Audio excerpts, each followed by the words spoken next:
মুহূর্তে যে খবরের দিকে নজর রাখতে হচ্ছে, নিউ টাউনের স্বর্ণ ব্যবসায়ী খুনের যে ভিডিওর চাপ বাড়ছিল রাজগঞ্জে ভিডিও প্রশান্ত বর্মন, তার আগাম জামিন ইতিমধ্যে মঞ্জুর করেছে বারাসত আদালত। এই বিষয়ে আমাদেরকে আরো জানাবেন আমাদের সঙ্গে মনোজ রয়েছেন, আমাদের প্রতিনিধি টেলিফোন লাইনে। মনোজ, কি আবেদন ছিল এবং আগাম জামিন মঞ্জুর করে বিচারক কি বললেন? দেখো, এই যে নিউ টাউন স্বর্ণ ব্যবসায়ী খুনের যে ভিডিওর নামে অভিযোগ জমা করা হয়েছিল, সেই ভিডিও অর্থাৎ রাজগঞ্জের ভিডিও প্রশান্ত বর্মন, তিনি কিন্তু এই গ্রেপ্তারি এড়াতে তিনি আগাম জামিনের আবেদন করেছিলেন বারাসাতে।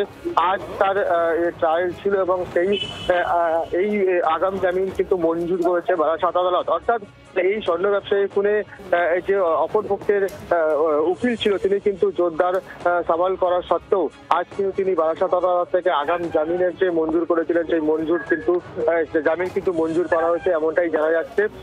তিনি কিন্তু শুধুমাত্র এই গ্রেপ্তারি এড়াতেই কিন্তু এই বারাসাত আদালতে আগাম জামিনের আবেদন করেছিলেন এবং সেটা আজকে মঞ্জুর করা হয়েছে। ধন্যবাদ।